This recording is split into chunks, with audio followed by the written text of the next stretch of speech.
Hi, I'm going to show you how to light a Bunsen burner.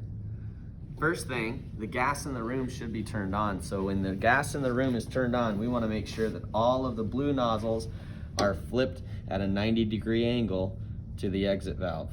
This means they're shut off. To turn them on, you put them parallel with the exit valve. Now there's gas running through our tube.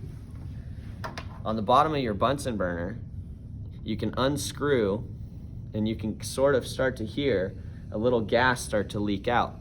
If I close this all the way righty-tighty, no gas comes out and it won't work. So I unscrew it till I hear a little bit of gas coming out. Make sure that the oxygen flow is completely closed. No oxygen's gonna get in right now. And I light the top. Right now, it's a really big, loose flame, not a lot of energy. I can focus that by unscrewing and allowing more oxygen to enter from the bottom.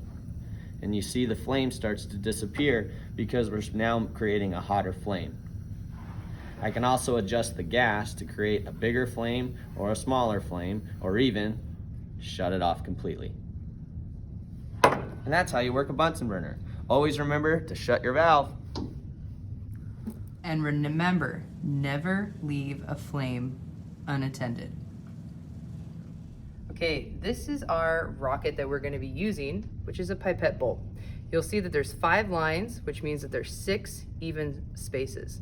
We're going to be using this to capture our gas. So the first step, take a beaker, fill it with water, flip this upside down so that you can completely capture only water in your pipette. Get all the air out that you can. And you'll see when I bring it up, I can flip it over and that's completely full of just water. Now I'm ready to make my hydrogen generator.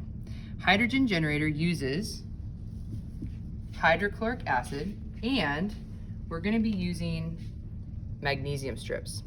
So with your generator, make sure it says H2 on it for the hydrogen gas. You're going to add a piece of magnesium in there. Now for the directions, it tells you about 2 centimeters you will need of hydrochloric acid. Let's show you what that looks like. So with your pipette, you're going to get hydrochloric acid, and you should notice right away it's going to start bubbling. That's a good thing because you're seeing that a reaction is taking place. Gonna add about 2 centimeters. When I'm ready, I'm gonna put the top on. This is my generator. This is where the gas is gonna be coming out. So take your bulb, you're gonna put it on top. You'll notice, even as I move it around a little bit, it's gonna take a little bit because remember, it's a generator. See it start to bubble? The gas is going to be replacing the water, and I need to get, for the first one, I'm gonna get all 6 parts hydrogen.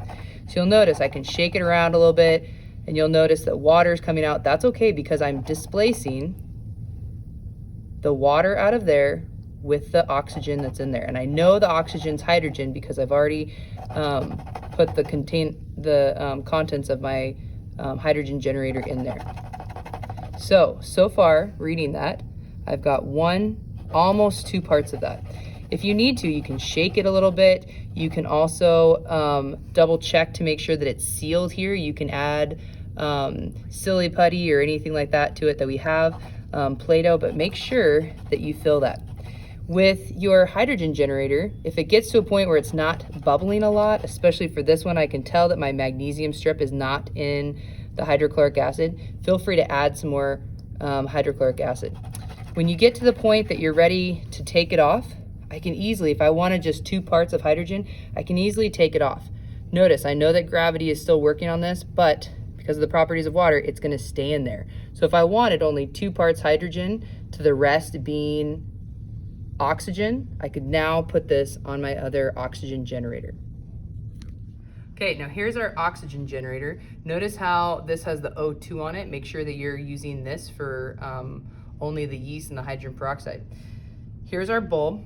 We have 2 parts hydrogen in there that I've already gotten from my hydrogen generator. Now I'm gonna fill the rest with my oxygen. So keep this down at all times. You don't want to flip it up or else you're going to lose that gas that's trapped in there. When we get to the point, you're going to see when I get to the end, I want to keep 1 drop of water in there at the very end of my bulb so that the gas is trapped in there. So with our oxygen generator, a couple things to think about. This is hydrogen peroxide.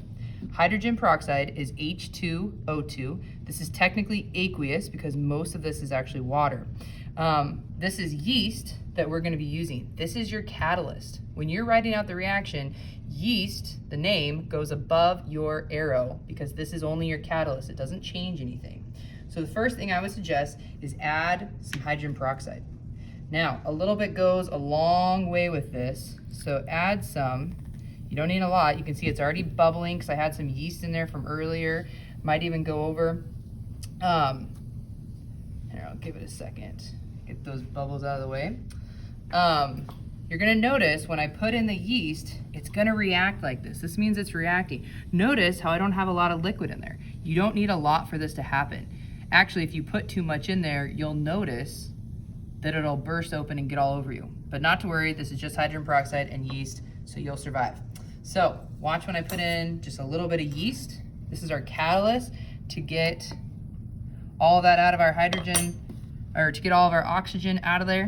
Okay, I'm gonna shake it up a little bit, and I'm gonna add this to it. You'll see right away, it'll start bubbling. And remember, it's displacing that water. I might need more hydrogen peroxide in there. Okay, so I'm gonna hold it up with your partner. You can have one partner hold it, you can have the other partner lift it up, but notice this is gonna have to go really, really, really fast. Okay, so watch me do this. I'm gonna add a little bit and then put the lid on. There it goes. Put the lid on right away. Okay, watch it react. Double check because I can see it bubbling. There it goes. It's gonna displace it. You wanna get it to the very end.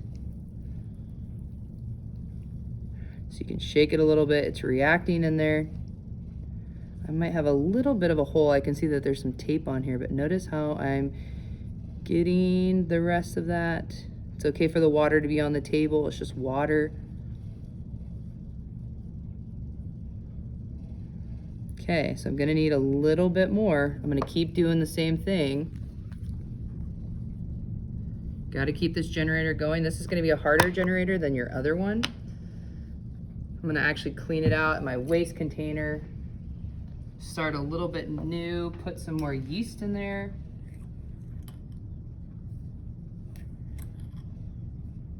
All right, this will go. Okay, here we go.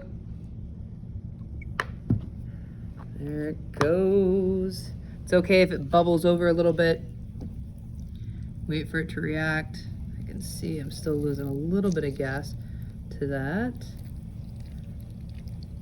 Okay, so that tells me I have a hole, and I can fix that in a second, but be careful because I wanna make sure I'm getting close to the very end.